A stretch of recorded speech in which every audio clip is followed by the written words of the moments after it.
Boa noite a todas e todos. Meu nome é Gustavo Setlin, sou psicanalista e mestre em Ciências Sociais pela PUC, aqui de Minas, e sou responsável por esse módulo, onde a gente vai ter uma breve introdução aos conceitos de dependência química e toxicomania.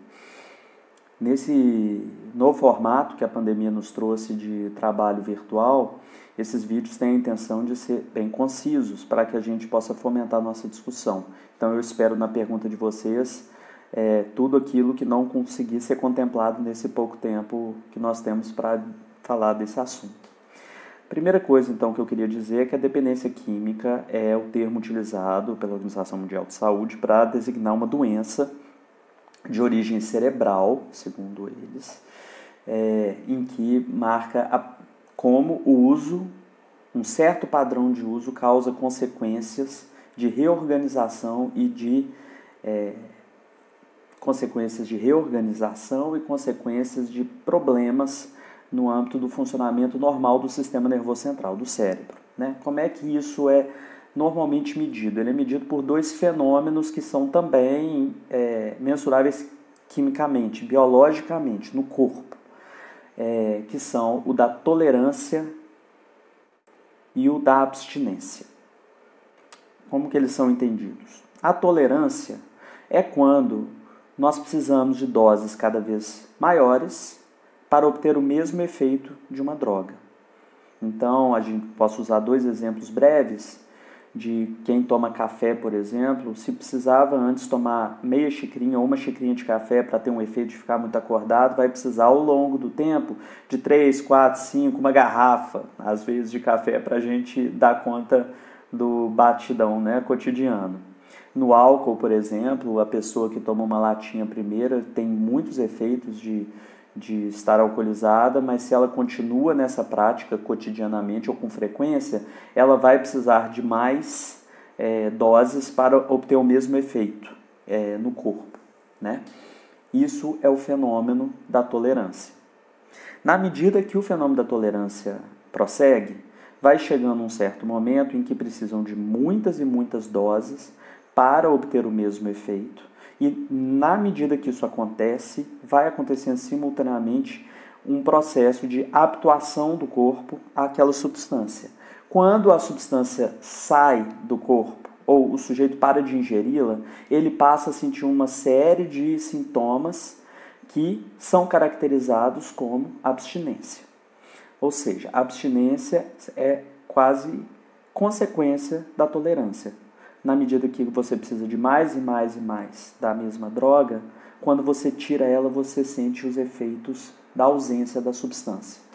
Curiosamente, não são muitas as substâncias que a gente consegue designar com tanta clareza os sintomas de abstinência. A mais clara delas é o álcool, além da heroína e, se eu não me engano, do tabaco. São as três substâncias mais claras em que aparecem sintomas físicos de abstinência. Né, que a gente sabe exatamente o que vai acontecer quando o sujeito parar de usar aquela substância.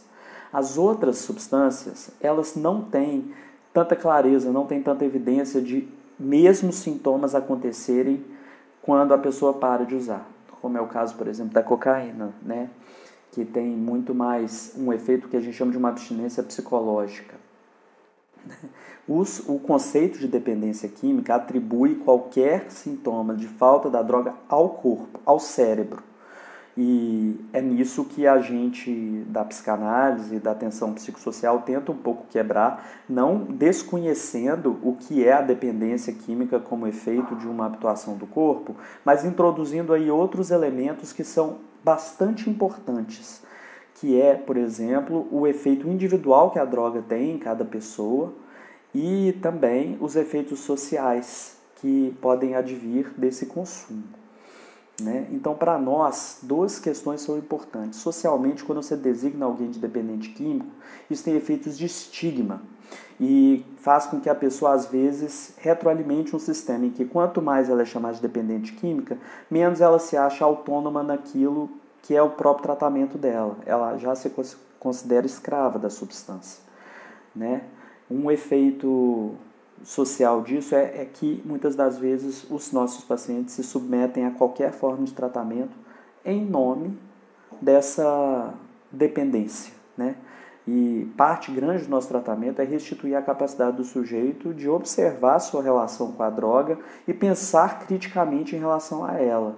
Isso passa pelo tratamento do corpo, mas também passa pelo tratamento do sujeito e do seu ambiente, de tratar a família, informando e vendo outras formas de conversar com ele e subjetivamente descobrindo qual que é a função daquela droga para o sujeito. Subjetivamente, a gente fala que a dependência química não tem tanto a ver com o cérebro, mas com uma relação de fidelidade do sujeito à droga. A droga está sempre ali para ele para resolver um determinado problema. A dependência química, então, a gente substitui na psicanálise pelo termo toxicomania, que diz de uma escolha repetitiva, de uma fidelidade a esse objeto que o sujeito escolhe em detrimento dos laços sociais. Quanto mais afetados os laços sociais, mais individual é a relação do sujeito com a droga, muitas das vezes pior é o quadro de dependência no âmbito subjetivo. A gente não pode nem dizer que é só drogas que entram no nosso corpo que causam isso, visto nossa relação atualmente com nossos celulares, nossos computadores, nossos Netflix, Instagram da vida, onde por vezes eles também vêm substituir a interação com as pessoas na sociedade. Então, por último, para encerrar esse breve vídeo, acho importante dizer que para a gente determinar o que é uma dependência química, verdadeiramente a gente tem que ter em mente 3 elementos. O corpo, os efeitos da droga no corpo, certamente isso faz parte, mas também o contexto no qual a droga é usada, em que circunstâncias, com quem, qual é o significado que aquela droga tem naquele momento da sociedade, da vida da pessoa, e qual é a função que tem para aquela pessoa especificamente. Sujeito, contexto, droga. Esse tripé funda o modo como a gente entende a dependência química. Em especial, nos vale muito a dica na hora de conversar com esses pacientes de que nunca o começo do uso da droga equivale ao começo da dependência. A dependência é um outro processo, é uma outra relação com a droga. Isso nos orienta no tratamento desse sujeito. Aguardo suas perguntas e muito obrigado pela atenção.